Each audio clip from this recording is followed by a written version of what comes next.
palmas aí o nosso carinho. Seja bem-vindo, meu amigo. Bom, boa tarde, gente. Antes de mais nada, queria agradecer ao Dr. Cláudio, ao André, pela oportunidade de estar aqui com vocês. Muito obrigado por estarem aqui para participar da nossa conversa. E realmente o que eu quero falar com vocês é uma coisa que é um pouco densa, mas é uma coisa simples e desmistificar para vocês o que é o hedge. Né? Então, toda a apresentação que eu tenho vai estar disponível para vocês.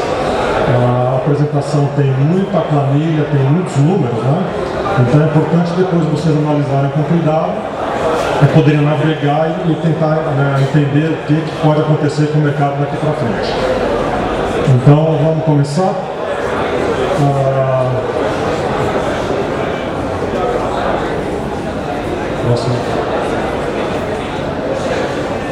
Então aqui é um gráfico que aconteceu ontem. Então a gente pega aqui nos últimos 12 meses, né? Então, deixa eu tentar outro.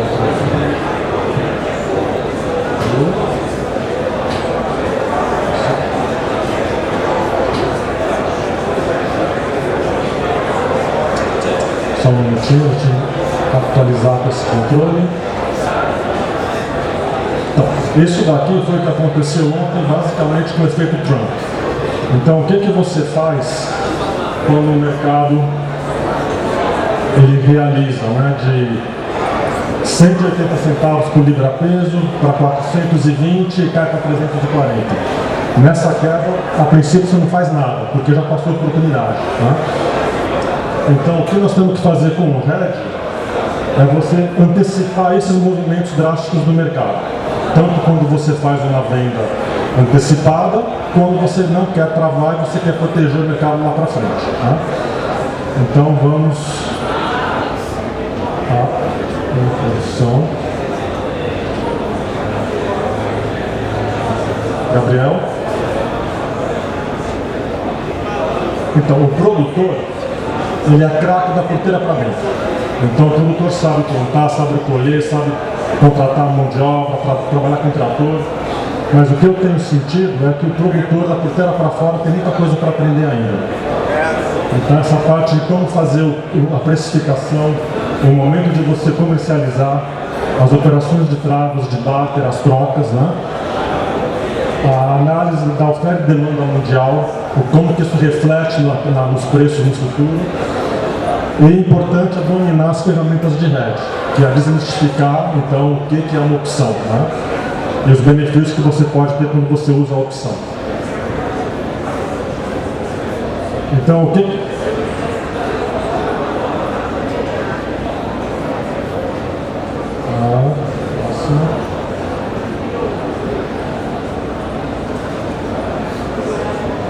Então, o que é o risco? Né? O que o produtor tem que fazer? Tem que mitigar a exposição aos riscos.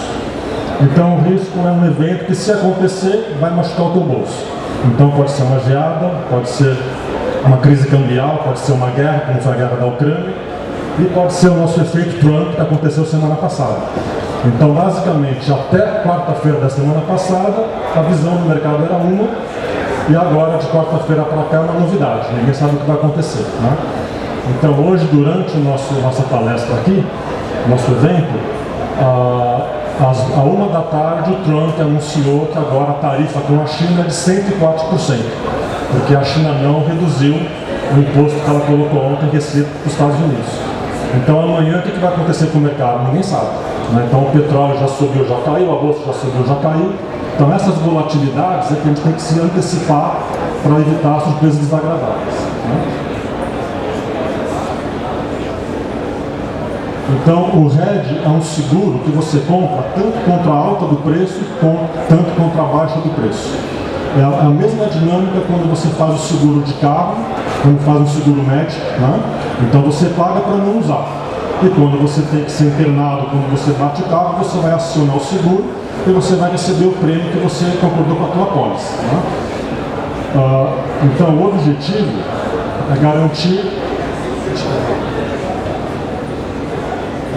uma remuneração X, onde você vai perpetuar o teu resultado, onde você vai ter um resultado esperado de 40%, 50%, 100%, e para você poder ter o teu trabalho por mais 5, 10, 20 anos para a tua próxima geração.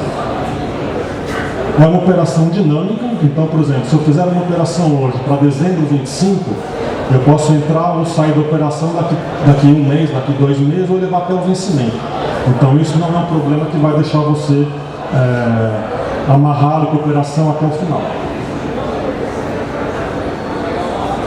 Vocês produtores, todo dia acordam long. O que é o long? Você acorda comprado em café, você acorda na tua fazenda com 5 mil sacas, 10 mil sacas, 2 mil sacas de café.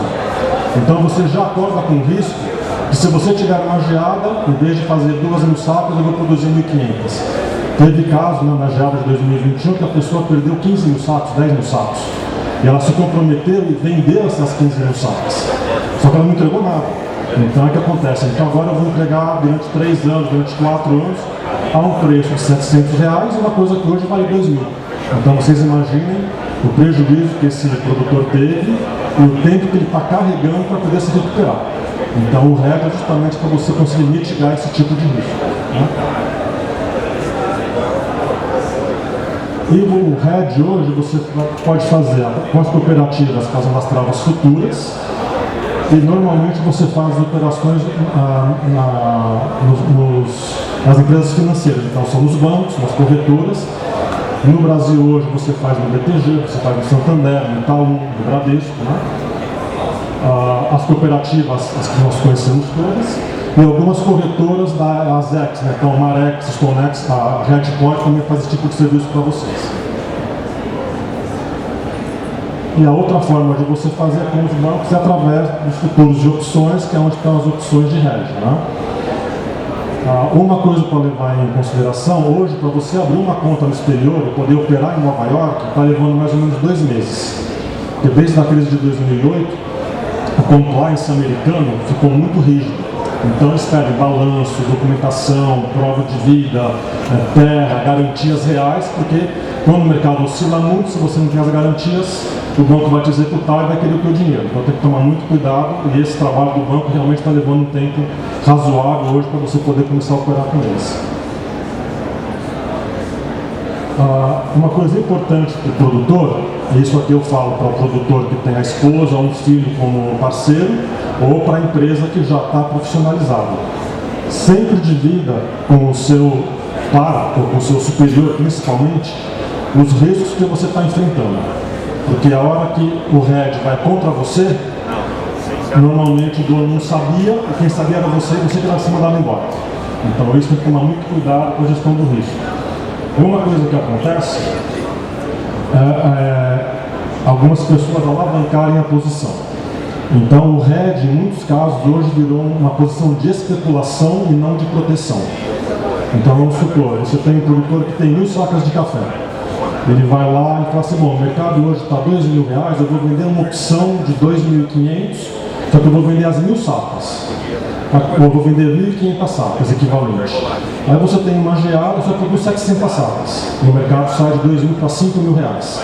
O que vai acontecer? Você vai ter que ir no mercado, pagar R$5.000 numa saca que você vendeu a 2.000, para recomprar as tuas 700 sacas que você vendeu que você não teve. Né? Então aí começa o problema com o produtor de correr atrás do rabo. Né? Que fala, vendi, agora o que eu faço? Então, essa posição de não alavancagem é muito importante. Então, o que eu falo é o seguinte, quando você vai vender uma opção, normalmente o produtor só vende uma opção de compra quando ele tem o físico como lastro. Porque aí você tem a alta ilimitada na opção de compra. Né? Só que se eu vender 100% e quebrar minha safra 50%, eu vou ficar descoberto em 50%. Então, normalmente faz um delta 70%, 80% no máximo que você espera produzir. Porque a hora que você tiver algum problema, você pode mitigar esse seu risco também. Né? Então, aquilo que eu falei para vocês que é importante. Compartilhar com o seu parceiro as suas decisões, as suas estratégias e evitar o famoso eu não sabia. Né?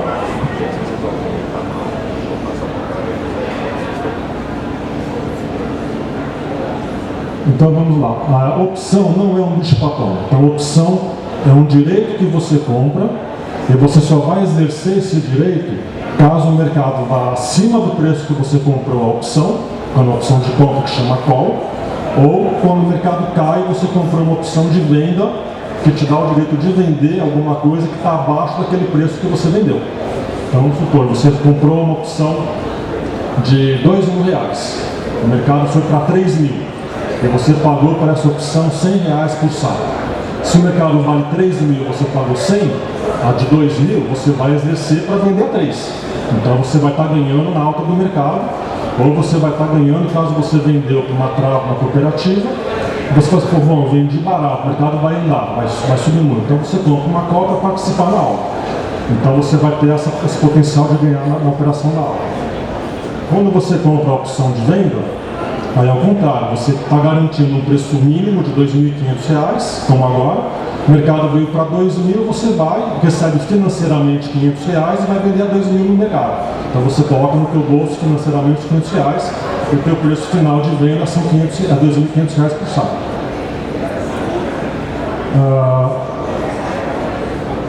Então aqui o comprador ele sempre tem o direito, mas não a obrigação de exercer, só vai exercer se for favorável a ele.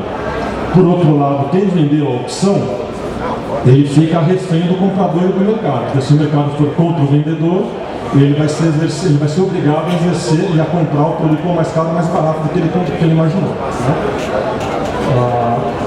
Quando o comprador compra a opção, ele só vai pagar esse prêmio do seguro. Né? Então a mesma coisa do carro. Se o carro vale R$100.000, vai fazer um seguro de 5.000. Você vai lá e você desembolsa 5.000. Quem recebe o seguro é a seguradora do carro. Nesse caso, o produtor compra a opção de R$2.500, paga R$100 por saco. Quem vendeu vai receber os R$100 por saco. Se o mercado subir, o vendedor vai ter chamada de margem. Então aí começa o estresse de quem vendeu. Por isso que eu falo, o produtor não vende opções. A função do produtor, a estratégia do produtor é comprar a opção. Ou compra a opção de compra ou compra a opção de venda, que é o direito de você ter o seu seguro. Né? Então, a opção que dá o direito, mas não a obrigação de exercer, é a opção de compra, que chama call. E a opção que dá o direito, mas não a obrigação de vender, é a opção que chama put. Então, isso significa aquele que é put, que é call, é um direito de comprar ou de vender uma coisa melhor do preço que você se comprometeu a pagar.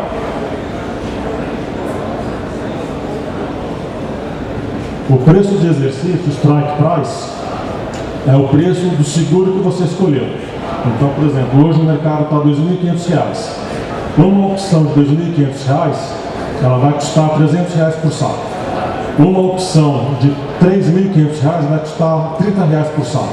Então, dependendo do strike que você quer ter o teu seguro, você vai ter um preço maior ou menor dessa opção. Né? Então, nesse caso, eu coloquei o exemplo, eu quero fazer um seguro de 350 centavos por libra-peso. Então, eu posso comprar uma opção apostando que o mercado vai subir, ou eu posso comprar uma opção de venda put apostando que o mercado vai cair. Então, para qualquer caso, o produtor vai estar protegido participando na alta, se o mercado subir, e participando na baixa, se o mercado cair.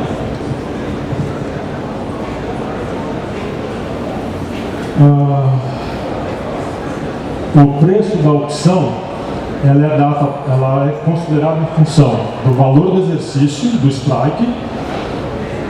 Então, por exemplo, uma opção de 350, ela custa mais caro do que uma opção de 400, uma opção de compra. Da mesma forma, uma opção de venda put de 350, ela custa mais caro que uma opção de venda de 330, porque ela tem mais, ela já está no valor intrínseco, que chama, já está dentro do valor do mercado. Né? E o que faz o preço da opção é a taxa de juros, o tempo de vencimento. Então, uma opção que vence agora em maio, ela vale menos do que uma opção que vence em dezembro 25, que vale menos do que uma opção que vence em dezembro 26, porque daqui até dezembro 26 eu tenho 18 meses de vida, eu tenho uma taxa de juros mais longa, tem toda uma volatilidade, então isso que o mercado precifica quanto que vale uma opção. Né?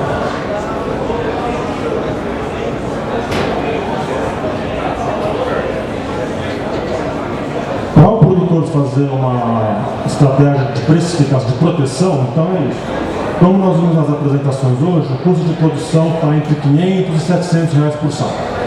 Então o produtor fala o seguinte, eu quero ter um piso mínimo para a safra que vem, que ninguém sabe o que vai acontecer. Né?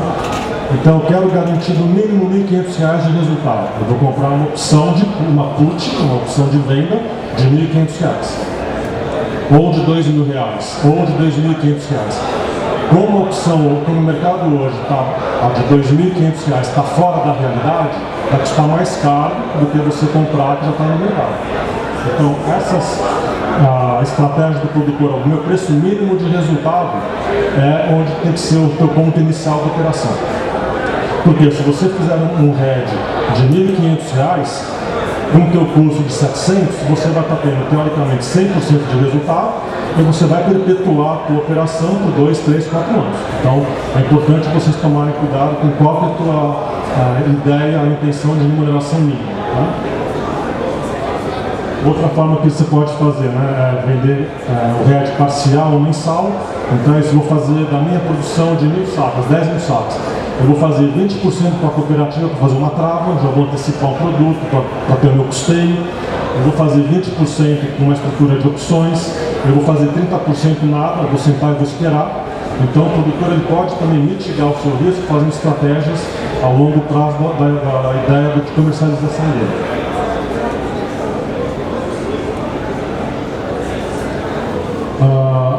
O que faz preço no mercado também, né? Então a expectativa de oferta e demanda, como nós falamos hoje, o que o Brasil vai produzir. Em seguida eu vou entrar nesses números também, na expectativa, né? Vocês lembram, no ano passado, oferta e demanda mundial. No ano passado, o café robusto, ele chegou a negociar R$ 400 mais barato que o arábica, faltou café robusto no Vietnã, o mercado começou a andar, e no final a gente conseguiu vender café robusto mais caro que o café arábica de corrida. Por quê? Porque não tinha produto, o café robusto basicamente hoje está melhor qualidade que o varrição, então tem que você vende café com desconto. Né? Então, café de qualidade, sendo robusto arábica, tem que ter um preço de qualidade. Né? Então, isso que fez o mercado também, o mercado mundial, começar a vir para o Brasil, comprar o café robusto brasileiro para repor a demanda que o Vietnã não conseguiu entregar para a Europa e para a Ásia. Né? As cotações de bolsa em Nova York, essas oscilações diárias, então a hora que você vê que o mercado bateu 430, 450, combinado com o real, né, que o nosso preço é em real, vale a pena travar? Vale travar café a R$ 2.500, a R$ 3.000? Aí o produtor tem que decidir. Né? Outra coisa que faz o preço é o diferencial de compra, que é o base. Então, o que é o base? É a diferença de preço que você tem do porto até a cooperativa no interior. Então, esse base ele envolve o quê? Custo de sacaria, beneficiamento, transporte, a margem da empresa, da cooperativa. E esse é o único índice na precificação que você não tem como fazer hedge. Então, uma vez que você fala, o meu diferencial é 30 pontos, que equivale a R$ 300. Esse diferencial vai ficar com você até o final da operação, até você embarcar, vender e receber. O que faz o base variar? É você ter um aperto de demanda de curto prazo.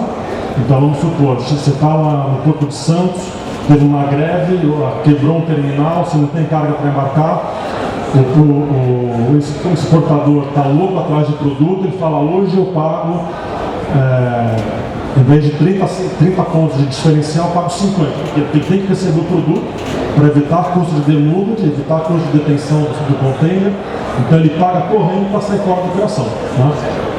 Vocês devem se lembrar, no caso da pandemia, o petróleo chegou a menos $30, coisa que ninguém imaginava. Né? O que aconteceu? O pessoal pegou o navio que estava boiando no Golfo do México, para você conseguir estocar o petróleo, colocaram os navios boiando para não pagar para o armazenagem. Então, nesses momentos que os bens, né, os prêmios costumam disparar. Então, é uma coisa que tem que ser monitorado para a gente poder beneficiar dessas vantagens de mercado também. Então, o que faz preço é o bens, taxa de juros, câmbio, logística, clima e os eventos globais como aconteceram nos últimos anos. Né?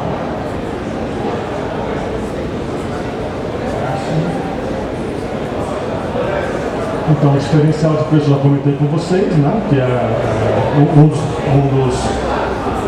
das variáveis que faz o preço para a gente, tem que tomar cuidado com isso. Aqui, para vocês terem uma ideia, isso foi essa semana. Então, o que aconteceu no café robusto, né? Considerando $5.000 por saco. Isso equivale a $299 por saco. O frete do Brasil para os Estados Unidos é mais ou menos $7 por saco. Do Vietnã para os Estados Unidos, $12 por saco. Preço por preço, vocês veem que tanto a origem do Brasil quanto a origem Vietnã, $310. Só que agora, com o efeito Trump, você vai ter 10% de imposto do Brasil e 46% de imposto do Vietnã. Então, de cara, o Vietnã já vai custar $455. Vasos comunicantes normal, o Brasil custaria $338. Ele pode ter um base aqui adicional de $105 para empatar com os Estados Unidos, para empatar com a Vietnã. Né? Então, esse diferencial, vocês veem, né? $105, né, de prêmio, a mesma base de frete, o mesmo imposto, 455, 453. Né? Normalmente, esse spread, nesse momento, ele fica na mão da trade. Porque quando o produtor vende para uma trade, ele não fala assim, eu quero vender para os Estados Unidos, você vende para a trade. Então a trade vai fazer a arbitragem de qual destino que ela vai embarcar. Então aqui já é um prêmio que vai ser difícil para o produtor nesse momento capturar. Né? Então isso que a gente chama de spread de origem. No ano passado, vocês podem recordar também, o café robusto do Vietnã, ele chegou a custar mais ou menos R$400 mais caro que o café brasileiro. O que aconteceu? O pessoal que comprou café robusto brasileiro mandou para a Europa. Então a gente teve uma exportação de robusto no ano passado de mais ou menos 8 milhões de sacos. Uma coisa que era inesperada para o Brasil. Né?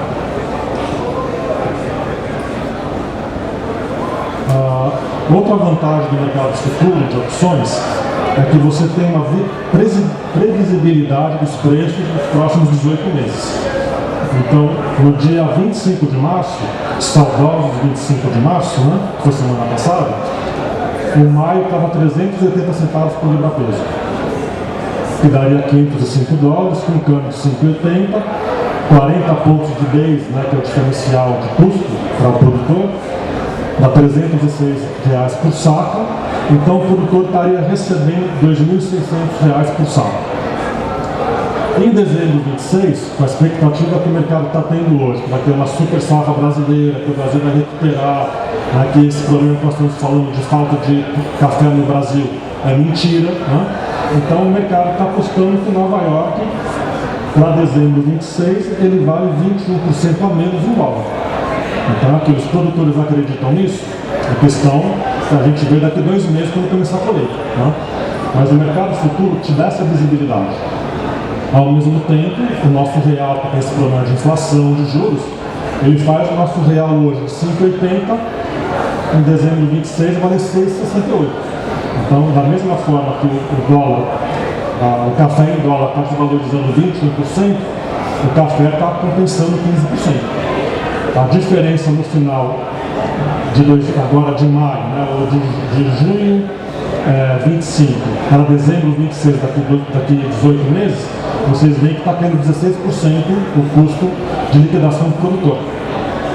Então, nesse momento, o produtor fala, o preço já está me indicando para o ano que vem 2.200. Vai voltar para 1.500? Vai voltar para 1.200? Pode voltar. O que acontece com o mercado voltar? Uma estrutura de demanda. Então, com esse problema do Trump, que a gente falou, até quarta-feira, a minha visão era uma. Né? De quarta-feira para cá mudou. Porque se tiver uma hectabomba aí na China, ela parar de comprar nosso café, Estados Unidos gera desemprego, né? Inflação, Brasil volta com a inflação como está. Né? A gente sabe, o café no Brasil sai de R$15 um saco de 500 gramas para R$38, R$40. Né? Então eu vejo que você vai ter uma redução na demanda, 2%, 5%, ainda é cedo para falar, mas alguma coisa deve acontecer. E isso vai afetar o resultado do ano que vem. Né? E para vocês verem, do dia 25 da semana passada, dia 20, dia 5, com o efeito Trump, o mercado cai mais ou menos R$100 por saco. Então, quer dizer, a gente fala, é muito dinâmico o mercado. Então, na hora que o produtor vê uma oportunidade, ele tem que ir fazer uma proteção. Né?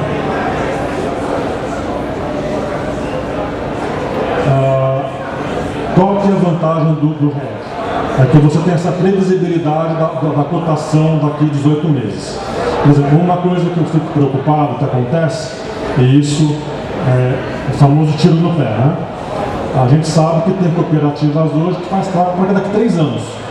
Então, como é que eu falo? Como é que você vai fazer um preço para 2028 se a liquidez no mercado é até dezembro de 26? Como é que você está fazendo proteção ou preço para dezembro, para julho 27, julho 28? Com base em quê? Né? Então, ninguém sabe onde é que vai estar o preço de 2028. Se acontecer alguma coisa aqui, o mercado vai para 300, 400 centavos, de novo 500 centavos. Né? Então, essas travas muito longas, muito cuidado com vocês que fazem isso, né? Porque é muito difícil você se proteger com esses hedges de longo prazo. Tá? Então, o risco, a vantagem é a previsibilidade do futuro e a desvantagem é você concentrar em alguns meses. Por exemplo, o contrato de maio e julho hoje, você opera 30, 40 mil lotes num dia. Dezembro 26, negocia 100 lotes por dia. Então, se você tem que fazer 10, 20 lotes, tem que falar, vende 3, vende 2, vende 3. Então, a venda futura muito longa, também é difícil você ter liquidez para isso. Né? Um perigo é você também fazer uma uso, fazer alavancagem. Então, é isso, eu tenho 10 mil sacas, vou vender 15, porque o mercado vai cair, como aconteceu durante vários anos. Vários comerciantes vendiam o café para comprar mais barato. Quando veio a geada e teve que comprar mais caro, muita gente quebrou. Né? Então, eu coloquei como exemplo aqui, né, o pessoal da Manga, do Tavares, da Multimero. Então, é o pessoal que faz as operações, não faz gestão de risco, e a hora que quebra, o responsável é o coitado, né? E quem perdeu entra numa RJ, né, a dívida reduz a 30%, faz um haircut, e aí o que acontece? Né? Isso aqui é complicado. Semana retrasada eu fiz um comentário da Tavares no LinkedIn. Né? Eu tive 2 pessoas me ligando da empresa, né, me questionando, e falei, informação é pública, eu posso postar o que eu quiser. Né? E 2 advogados entraram no meu perfil para ver quem eu era. Quer dizer, intimidação ou não é. Então é complicado, a gente tem que tomar muito cuidado com o que fala. Né? E o risco também que a gente tem quando você faz a operação errada são as chamadas de margem.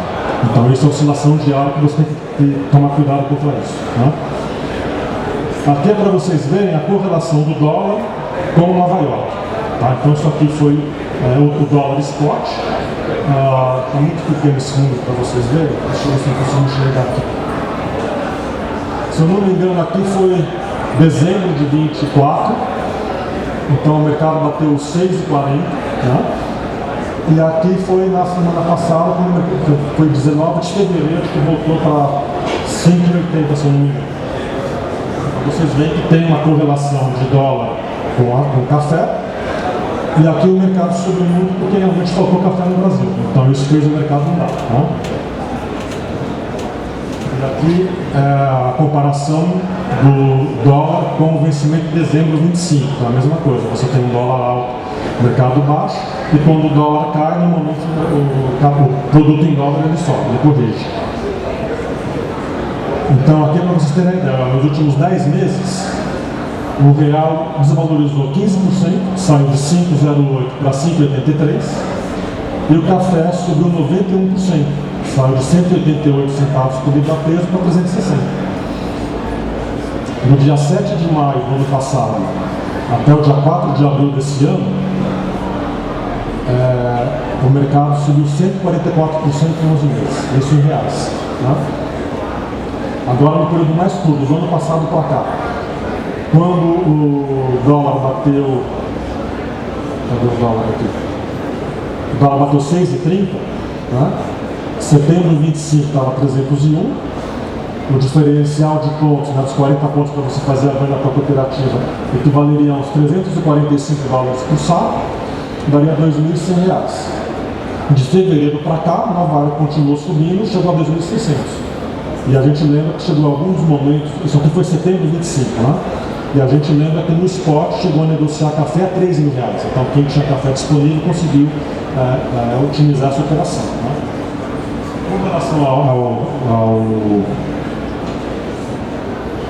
Com relação ao Robusta, né, que meu colega aqui está do Robusta também, vocês lembram que o Robusta ele saiu de $800, $4.000 por tonelada, bateu $5.500 por tonelada. Né? Então o resultado que teve no Robusta é a mesma coisa que acontece parado. Então é volatilidade, é preço, é dólar que faz preço, que faz você ter o teu resultado em reais também. Né? Aqui é um resuminho básico, o que é uma opção. Então se você compra opção, você tem o direito de ficar comprado. E se você comprou uma opção de venda, você tem o direito de ficar vendido. E se você vendeu, você tem a obrigação de ficar vendido ou a obrigação de ficar comprado se o mercado cai e não vai comprar você. Na opção você compra, você paga um prêmio e tem o direito de vender a tua opção. E o risco é limitado ao teu prêmio, ao teu desembolso. Se você vender uma opção, você recebe um prêmio, ou você tem a obrigação de entregar se ficar mais barato ou de comprar se ficar mais caro. Né? E o risco é ilimitado. Por isso que eu sempre falo, o produtor, você tem que comprar a opção e nunca vender a opção. Tá? Eu fiz um exemplo para vocês aqui, que é quando o produtor ele usa essas ferramentas para ele garantir um intervalo na baixa do mercado. Então, entre 2.600 e 2.000, acho que o mercado não vai baixar de R$2.000. Então, você compra uma operação que chama put spread. Por que você faz a put spread? Para baratear o teu desembolso. Então, você vai abrir mão caso o mercado venha para R$1.000. Então, é tudo questão de custo-benefício. Né? E para isso, você vende também uma opção acima do mercado, mas aqui você vai ter o café para lastrear. Por isso que, nesse caso, você pode vender uma opção. Né? Então, é sempre com a gestão de risco para você mensurar isso daí. Então, nesse caso, você determina um intervalo entre o piso e o mínimo do piso, né? E você determina acima de R$3.000, eu fico tranquilo, então você faz a sua operação. A ideia disso é para você fazer com custo zero, para você não desembolsar a operação. Aqui a planilha está muito pequenininha, mas depois vocês vão poder ver na apresentação. No dia 29 de março, o dezembro 25 estava 360 centavos. Você conseguia fazer um seguro garantindo R$2.600 com um teto de R$3.000 a custo zero, desde que o dezembro 25 encerrasse acima de 300 centavos por libra-peso. Né? Então você vê, você está tendo uma proteção aqui de R$2.600 até R$2.000. Quer dizer, o mercado tem que cair aqui 20% para você começar a entregar parte do seu resultado. Com o efeito Trump, isso aconteceu. Então o mercado caiu 20%, 25% em 3 dias. É uma coisa que, esses são os famosos que a gente chama de cisne negro. É uma coisa que acontece lá embaixo, uma probabilidade muito pequenininha, e quando acontece, muita gente se arrebenta porque não estava preparado para isso. Né? Então, para vocês terem uma ideia, essa mesma operação, na sexta-feira, eu tinha que abaixar de 2.600 para 2.500, ou 2.450. Né? E com um peso de R$2.000, só que eu saio de 380 para 350 centavos por libra-peso. Tá? Então, o que estava em 2.600 veio para 2.460. Então, você abriu mão aqui de R$150 por saco, mas ainda assim é uma proteção até dezembro 25 que você vai estar recebendo esse valor. Tá? E se for acima de 2.780, você deixa de receber caso o mercado continue subindo. A outra estrutura que a gente pode fazer é o que a gente chama de vender, de comprar uma call spread, que é quando o produtor vende para uma cooperativa ou vende para uma trading. Então, eu vendi 1.000 sacas de café. Mas se o mercado for de 2.000 para 4.000, eu quero participar na alta. Então, você pega e compra uma call spread. Então, você vai comprar uma call de 3 a R$4.000, vai custar um pouco mais barato. Se o mercado for acima de 3.000, você começa a receber. Se o mercado vier para baixo, ela vira pó, né, desaparece, mas você vendeu o teu café para a cooperativa a R$2.500, está tranquilo. Então aqui é para você participar na alta. Né? Nesse exemplo, você tinha um café a 357, ele custava R$2.500 a liquidação que você fez a venda para alguém. Então vendia R$2.500, o mercado vai continuar subindo. Eu compro uma estrutura de call spread. Então, se o mercado for acima de 2.900, eu começo a receber. Então, o que aconteceu aqui? Você vendeu a 2.500, entre R$2.500 e 2.900, você não vai ganhar nada. A partir de 2.500, você começa a receber por dinheiro. Tá? Vocês veem, essa estrutura, ela estava custando R$87 por saco. Então, se você pegar aqui hoje, né, o mercado está R$2.500, está te custando 5%, 6% no seguro.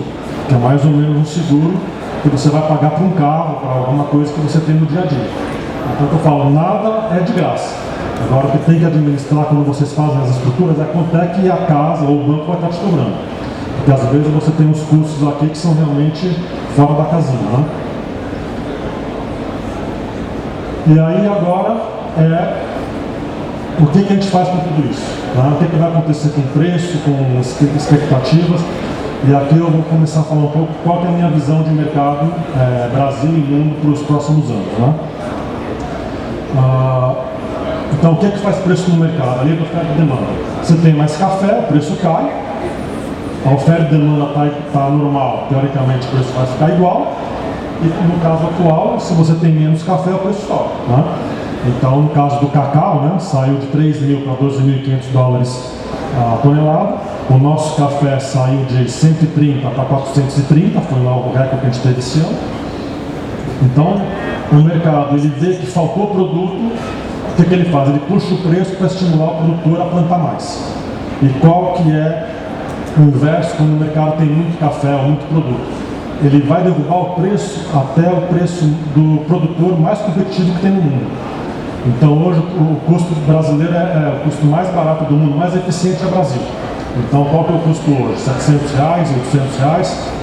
Se nós tivermos um crescimento muito acentuado de oferta nos próximos anos e o mercado voltar a sentir que tem muito café sobrando, os estoques estão sobrando muito, derruba o café de novo para R$1.000. Então pode voltar para R$1.000. Eu sei que muitos vão odiar, mas é uma realidade. Não pode tapar só com a peneira. Não, o mercado vai para 4 mil, 5 mil. Pode ir, pode. Mas pode voltar para mim? Pode. No curto prazo eu creio que não. Mas daqui 3, 4 anos, se a oferta continuar subindo, o mercado pode acontecer. Pode corrigir. Né? Então, o que faz preço do não? Então, origem Brasil. O Brasil mesmo custa R$1.000 por saco, custa 700. O robusto é R$400 por saco, 300, 250. Então, hoje o café robusto está R$1.700 por saco, quem está produzindo está muito feliz. Pode voltar para 500, a gente lembra, né, recentemente, café robusto negociando R$450, R$500 por saco. Né? Então, de novo, né, o que faz preço? Os efeitos climáticos. Então, né, esse ano o veranico fez preço nesses últimos 2 meses. A oferta e demanda mundial e o estoque disponível. O que eu tenho acompanhado no café, eu estou no café há mais ou menos 5 anos, mas eu estou no mercado agrícola já há 35, quer dizer, então já tenho buscadores brancos também, né? Então eu já passei por 30 safras, então eu já vi geada, já vi enchente, já vi inundação, já vi vendaval, e tudo isso faz preço. Então isso é uma coisa que tem que ser muito considerada. Em praticamente as culturas que eu já trabalhei, que foi soja, milho, trigo e açúcar, e agora no café, quando você tem um estoque abaixo de 15%, que são 3 meses de consumo, o mercado é explosivo. E foi esse dado que eu percebi o ano passado, mais ou menos em abril e maio, que eu falei, gente, o mercado vai andar. Então eu comecei a fazer aquela análise que eu vou mostrar para vocês de oferta e demanda. Né? E isso era uma coisa que eu não via quando eu comecei no mercado de café, essas informações serem divulgadas para o produtor.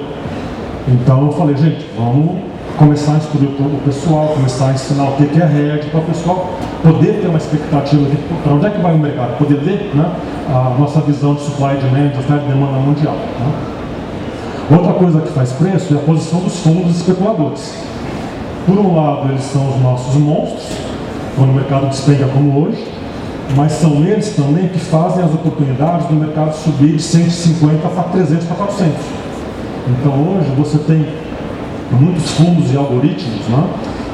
Quando começou a pandemia, que ficou o dinheiro sobrando no mundo, muitos dos fundos pegaram os dinheiros para remunerar o acionista e começaram a especular em commodity.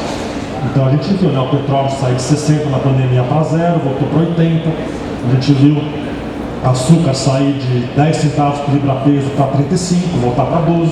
Né? Então nesses movimentos abruptos é o momento do produtor acompanhar essa curva e nesses momentos de pico, fala, putz, eu vou pegar agora o fundo no pontapé, agora eu vou vender. E isso você remunera e você consegue fazer uma trava por 2, 3 anos. Então, nesse momento de distorção, vocês têm que aproveitar. Né? Então, para vocês terem uma ideia, hoje Nova York tem mais ou menos 230 mil lotes em aberto. Né? Cada lote em Nova York equivale a 288 sacas. Então, a posição hoje em aberto dá mais ou menos 65 milhões de sacos. Cada 10 pontos em Nova York são 13 dólares por saco. Então, 13 mil pontos, né? 5 mil pontos de variação, nós estamos pegando aqui. que são 50 pontos. 50 pontos equivale a 66 dólares por saco. Vezes 230 mil lotes, 65 milhões de sacas de café, nós estamos falando em 4 bilhões de dólares que saem de um bolso para o outro. O que é de um bolso para o outro? Se o mercado subiu de 350 para 400, se eu estou comprado na bolsa, eu recebi os 4 bilhões de dólares, e se eu estou vendido, eu tive que depositar os 4 bilhões de dólares. Então, nessa subida que o mercado teve, vamos fazer o número redondo, né? O mercado saiu de 200 centavos por libra-peso, foi para 400. Ele andou então 4 vezes, né? Então 250, 300, 250, 400. Ele movimentou aqui 16 bilhões de dólares. Muito desse dinheiro está sendo carregado pelos fundos, pelos bancos, porque os bancos hoje eles dão liquidez para o produtor. Então o produtor fala assim, eu quero fazer o meu hedge, mas eu não quero carregar o risco da margem. Não, então eu vou te cobrar um FII, vou te cobrar 5 dólares por saco, e você só me paga em dezembro de 25. Beleza? Beleza. Então os bancos hoje, né, eu vou citar o Rabobank, Itaú, Santander, Bradesco, eles estão sangrando, porque eles estão com um problema aqui. Vocês pegam isso aqui a nível mundo, não só a nível Brasil, tá? Mas você está aqui com mais ou menos 16 bilhões de dólares que está no mercado financeiro, chamada de margem, né? Para cada lote na bolsa hoje, a bolsa de Nova York ela exige uma margem inicial, é um depósito que você faz para provar que você tem dinheiro para poder operar, né? Esse contrato inicial ele saiu de 3 mil dólares, hoje está em 10 mil.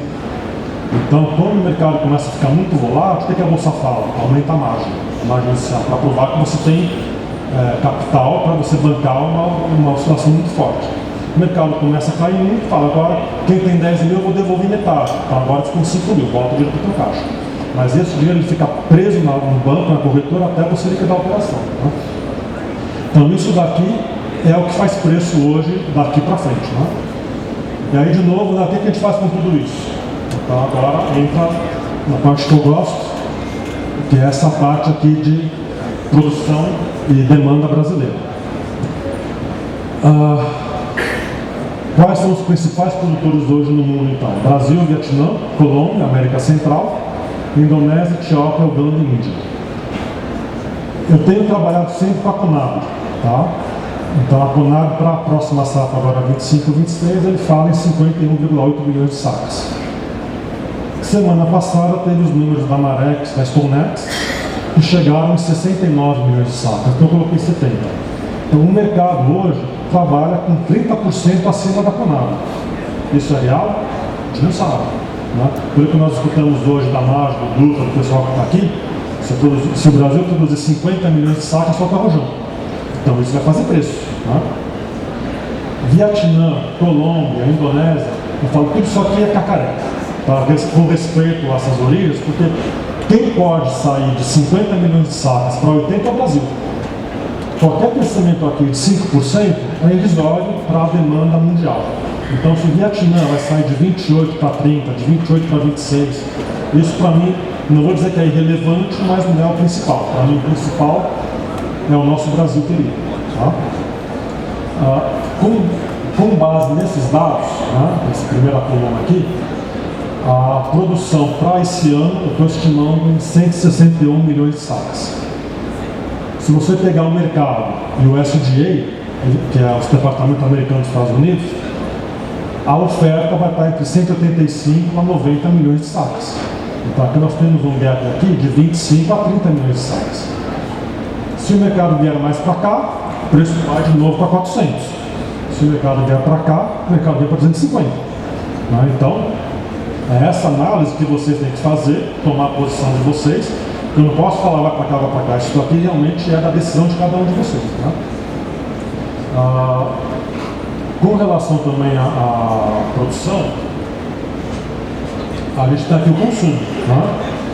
Então, os principais consumidores, Comunidade Europeia, Estados Unidos, Brasil, também é um número sobre júdice, né? Porque a BIC fala que é 21, 22, tem gente que fala que é 20, fala que é 18, né? Então é um número que a gente tem que trabalhar com esses dados. Japão 7, Filipinas, China, outros 71. Esse número de 180 daqui é um número estimado pela Organização Internacional do Café. Então eu uso o USDA para ter uma ideia de consumo, tá? Eu uso a Organização Internacional do Café para ver essa parte de consumo, e a OIC ela fala em crescimento de 2% ao ano. Então, 2% ao ano dá mais ou menos 3,6 milhões de sacas por ano de consumo. Então, por que eu falo para vocês que mudou a minha visão de quarta-feira para cá? Se nós tivermos uma desestrutura de demanda nos próximos 6 meses, 8 meses, você vai tirar do mercado de consumo 3,6 milhões de sacas. Em vez, então, vai estagnar o consumo? Não, vai cair 2%. Você vai tirar do mercado 7 milhões de sacas. Tirando 7 milhões de sacas, já começa a equalizar de novo aquele índice de 15% de estoque e demanda. Então, isso que nós temos que analisar para ver onde é que o mercado pode ir ou não. Tá? Com tudo isso, vamos então ao Brasil. Tá? O que eu vi do Brasil, que a gente acompanha, que o Brasil está estagnado na área produtiva. Então o Brasil produz entre 1 milhão e 800, 1 milhão e 880, 1 milhão e 900 de área em produção, tá? Não total. CONAB, tá?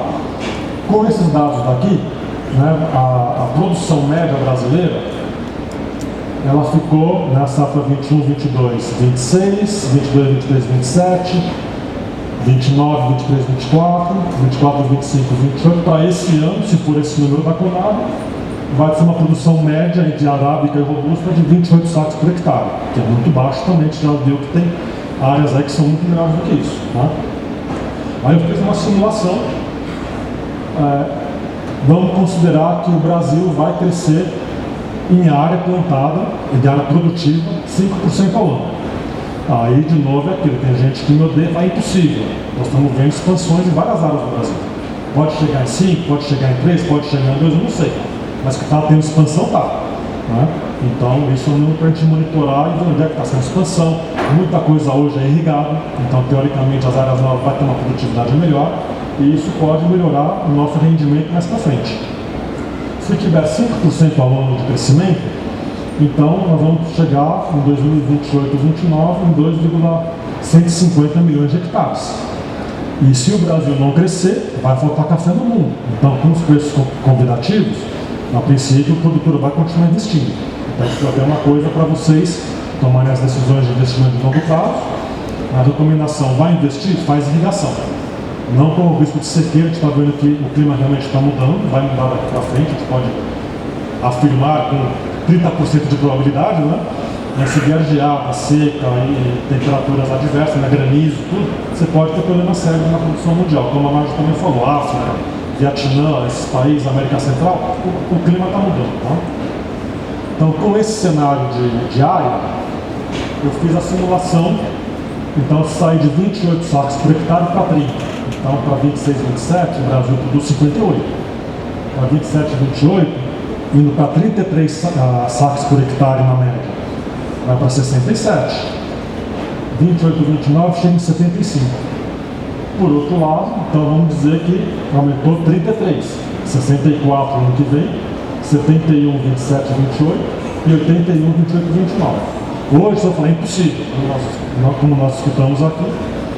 O Brasil produzir agora, para o ano que vem, já está com problema, né, de seca, de qualidade, é impossível. Só que vamos lembrar também que lá em 2021, o Brasil produziu 70. Então a gente tem área para isso. Né?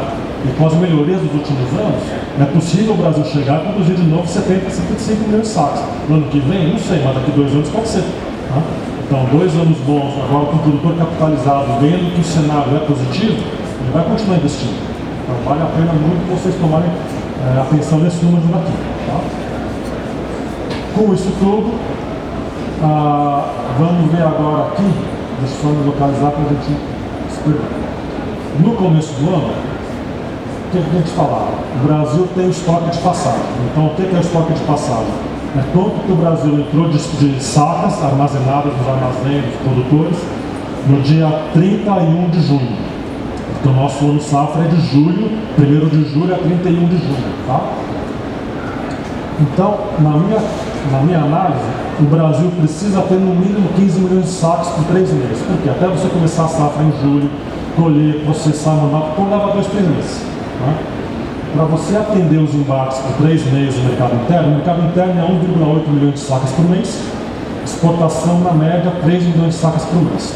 Então, a grosso modo, 5 milhões de sacas, 5 vezes 3, 15. No ano passado, pessoal, não tem estoque de passagem. Trabalhei com 10 milhões.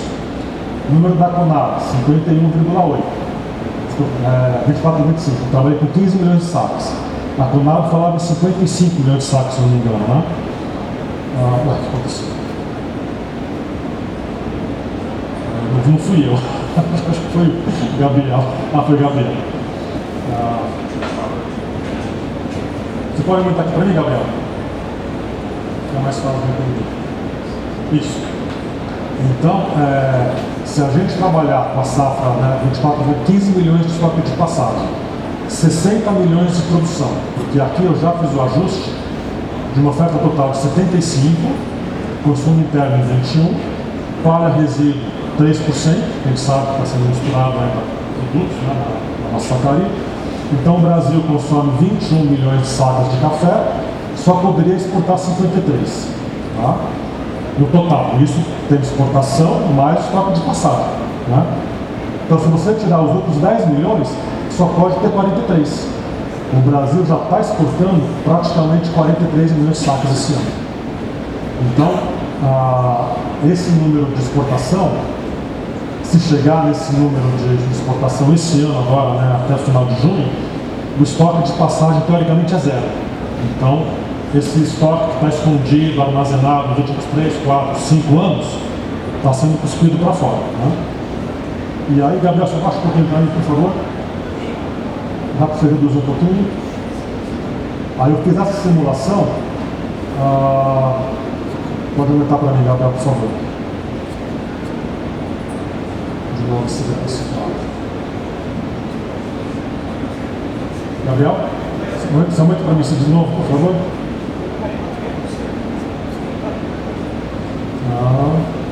Reduz um pouquinho. Então, para a safra 25, 26 que nós vamos colher agora, né? Se a gente entrar com 10 milhões de estoque de passagem, 51,8 Conab, vai ter uma oferta total de 21, oferta total de 61. Consumo interno, eu calculei que vai ter uma redução, 21,5. Então nós só vamos ter disponível para exportar 40 milhões. Estoque de passagem de novo, 10. Então você só pode exportar 30. Se o mercado realmente confirmar que é 30, ou o número da margem, 44 aqui, é muito mais explosivo isso daqui, né? E aí, você tendo menos do que 31 milhões de sacas, se for para 25 milhões de sacas, o céu é o limite. Agora, de novo, qual que é o limite? 500, 600 centavos? A gente não sabe. Porque se o mercado subir muito alto, você vai matar a demanda. Então tem que tomar esse cuidado até onde você vai ter margem para subir, né? Da mesma forma, se o preço subir demais, você vai começar a reduzir a margem das grandes torrefadores. Então o passado, né, dos bancos terem muita margem, as corretoras, toda a cadeia do café, né, desde da cooperativa, do armazém interior até o destino, vai ter que reduzir as margens deles, senão é uma galinha dos ovos de ouro, né? De novo, aqueles bônus, né, 50 milhões de dólares para o CEO da Starbucks. Eu não sou contra ganhar dinheiro, mas tem que ter uma racionalidade para esse dinheiro todo, né? Então é isso que eu questiono, que eu às vezes bato mais forte, né? Com esse cenário, você baixa um pouquinho para mim, Gabriel, por favor? Não, agora vamos dar para a próxima, porque já falei muito. Isso daqui foi a safra 24-25, tá? Então, o que eu falei, a gente começou com 15 milhões de sacos, eu corrigi esse número. Produção da Conab 58, eu também aumentei, que ela estava de 54. Oferta total 73, consumo interno 22. Consumo total Brasil, então, de grãos 21,2. Total para exportação 51. De julho a fevereiro já exportou 33,5. Março, pelos números da Secafé, já está em 3.300, já fica entre 3.300 e 3,5. Eu estou estimando para abril, maio e junho mais ou menos 2,5. Então, o Brasil vai exportar nesse ano, finalizar com 44,5. Tá? No começo da safra, o mercado esperava que a gente exportasse 38 milhões de sacas. Então já tem 6 milhões a mais que não era para estar indo para fora. Então como é que nós chegamos nesse número? estoque de passagem é maior ou a produção foi maior. Então esses são os números que a gente tem sobre juros, né? O mesmo número da Secafé não bate com a CSEX. Então como é que você fala? A CSEX, se não me engano, falou que em março o Brasil exportou 3.600. A Secafé vai falar que foi 3.400. Então sempre tem uma diferença de 150, 200 mil sacas entre o número oficial da Secafé e o número oficial da CSEX. Não tem que você acredita.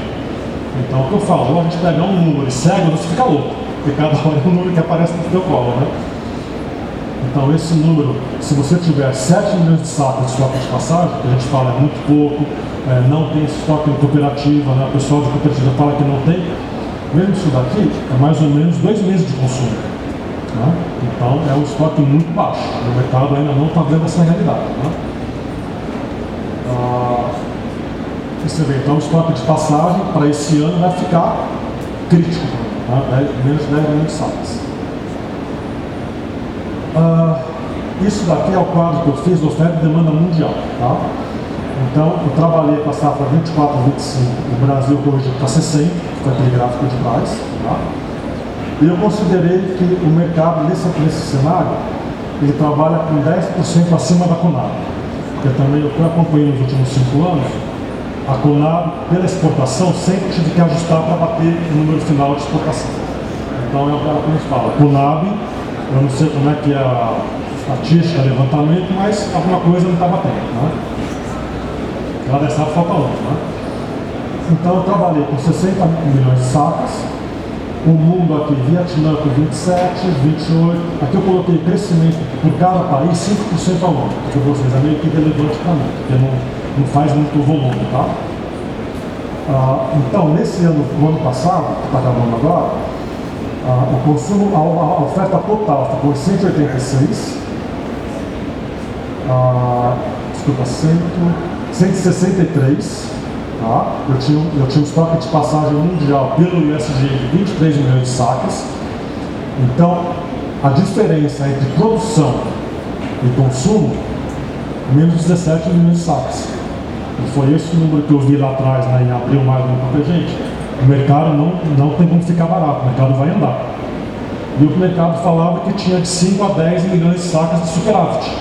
Então esse foi o questionamento que eu fiz no pessoal nos grupos, né? E graças a Deus eu acertei, porque o mercado andou, né? E aí com esse número daqui, vocês veem que o estoque final, considerando o estoque de passagem desse ano, está muito baixo. Está 5 milhões de sacas. 5 milhões de sacas não muda nada. Agora, se o mercado estiver correto e realmente o Brasil produziu 66 milhões de sacas, então você vai ter 11 milhões de sacas de estoque final. E esse é aquele índice que eu falei para vocês que é o índice crítico. Então, abaixo de 15% o mercado anda. Então, vocês veem, com esse número aqui desse ano, pelo meu número, né? Então, o mundo vai ter 3% de índice de estoque consumo, 5 milhões de sacas não é nada, né? Considerando que o mundo faz 180 milhões de sacas por ano, isso em 12 meses vai dar 15 milhões de sacas, né? Quer dizer, isso daqui não dá um mês de consumo mundial. E nem se o mundo chegar no estoque do mercado, né? Aí para o ano que vem eu fiz o cenário, então com a Conab e o mercado com 10%, até 2028, 2029. Então vocês veem que o ano que vem, de novo, né, que nós vamos começar agora, você vai ter um déficit mundial entre produção e consumo de 23 milhões de sacas. Alguns hoje falam que vai ser um superávit de 3 a 5, então é uma coisa que pode fazer preço, de novo, né? Então aqui, esse número negativo ninguém fala. O mercado, por que o mercado não fala? Porque o mercado acredita no USDA que vai ser 70. Então se você colocar 70 aqui, você vai ter superávit, né? Na safra 26, 27, o Brasil pode produzir 76 milhões? Pode. Tem terra para isso? Tem. Vai continuar expandindo? Vai acontecer? Aí os agrônomos, os mestres vão falar, gente, tem água, não tem água, né? Tem não sei quantas... como é que chama? Quantos grãos por termómetro, né? Por isso daqui vocês não vão falar, mas que é possível Vai chegar em 84? Eu já acho que não, porque já muda. Safra 28 e 29, né? 27 e 28. O Brasil chega em 85 milhões? Pode chegar. Com a expansão que está ocorrendo, com irrigação, com tecnologia, com investimento, pode acontecer. Então eu só vejo o mercado ficando positivo a partir da safra 28 e 29. Então, para mim, os próximos 2 anos é o mercado firme. Então, nós temos que trabalhar. Aí eu rodei no cenário com o mundo trabalhando, em vez de 10%, trabalhando com 15%. Que é 10%. A próxima tela aqui. 15% da diferença no mercado contra a Conab, tá? Então, okay. Gabriel, ajuda. Próxima, por favor.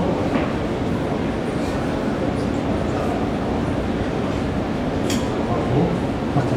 Então vocês veem, com 15%, 59%. Aí Brasil, 76, 87, 85, 97. Nesse cenário, também a safra 27, 28 já começa a ficar positiva. Então aqui nós temos que tomar cuidado. Então, o ano que vem, 25, 26, 26, 27, o mercado continua positivo na minha análise. Então o índice de consumo eu estou colocando 1% ao ano de aumento. Tá? Então eu aumentei a produção. Assim, vamos fazer o pior cenário, não caiu o consumo, café está sobrando. Então, nesse pior cenário, o mercado em 2027 e 2028 volta a ficar equalizado. Né? E a parte, você vê, a partir de 28 e 29, já volta a ter 57 milhões de sacas. Então aqui já começa a ficar baixista. Então daqui para frente, se não tiver um aumento de demanda de 2% ao ano, os preços voltam para 300, 50, aí vai ser daqui para frente que vai acontecer. Então, nós temos aí 3 anos de preços interessantes. Então, qual é a minha visão dos próximos 2 a 4 anos? Preços firmes. O Brasil precisa continuar exportando 40 milhões de sacos por ano, senão não vai abastecer o mundo. Os consumidores, torrefadores, traders do mercado precisam começar a pagar mais para o produtor e abrir mão das margens, né, para fazer as coisas acontecerem. Ou a ponta remunera melhor, o produtor vai faltar café. O que o produtor fala hoje? O consumidor fala, não, 3 mil já está ótimo. Está ótimo para quem? Para quem se dura muito. Agora, para quem quer ganhar mais também, para fazer expansão, você tem que ser bem remunerado. Então, vamos fazer as coisas para melhorar, não só o Brasil, mas outros produtores do mundo também. Né? E para isso, né, o estoque de segurança só fica positivo na minha análise a partir de 27 e 28. Então, com isso, aprendam e busquem profissionais que entendam da estrutura de rede, profissionais que falam decentes, que tem muito picareta por aí em todos os mercados, né? Antecipem o inesperado, não façam do hedge uma forma de especular, porque você pode estar muito mal na especulação. Não venda mais do que você pode produzir. Então, aquela visão, né, até 2 anos, eu vou vender 1000 sacos, o comerciante, eu vou vender para depois recomprar. Se o mercado não cai, você quebra. Então, toma cuidado com esses seus riscos. Faça o seu contra-hedge, vendeu para a cooperativa no ano que vem, já foi com uma opção de compra, aquela call spread que eu falei. Se o mercado andar, se você tiver um problema de água, porque às vezes é aquilo, se você tem um problema de água, só no teu talhão que não está segurado. Então você vai colher 1000 sacas, aquele talhão que deu a geada, não está segurado, você perdeu 300 sacas. Com um contra-hedge, você fica protegido. Uma ideia também é unir forças com o seu vizinho, para vocês poderem remunerar melhor a compra de insumos, de adubos, de comercialização também, porque uma coisa é você vender 1000 sacos para a cooperativa, outra coisa é você chegar com 10 mil sacos para comercializar. Então, se você tiver uma equipe, um grupo interessante, pode ser uma forma de você mitigar e maximizar o seu risco também. Né? E outra forma é você, isso aqui é obrigatório, né? Acompanhar o mercado todo dia. Então a gente fala, mas o produtor não tem informação. O produtor tem celular 24 horas por dia. Então acordou, como é que está o preço, como é que está o dólar, como é que está o clima. Isso daqui não é mais desculpa o produtor falar que não sabia, que não tem informação. Isso aqui tem YouTube, né? Tem coisa de graça no YouTube. Então vão, aprendam com os filhos de vocês, né? Com os cabelos brancos, que a informação está disponível para todo mundo. Então eu acho que é isso, né? Espero que vocês tenham gostado. Protejam-se, né? A gente não sabe para onde é que vai o preço, eu não posso falar para você vai subir, vai cair, mas a minha visão é que o mercado é firme. Se fosse colocar um piso técnico, 250, 500, 450, eu acho que pode ser. Agora, com o efeito Trump, tem que aguardar. Então nós temos aí 2 meses, 2 semanas, 3 meses para a gente ver o que vai acontecer com toda essa reviravolta econômica que está acontecendo. Né? Então, vamos lá.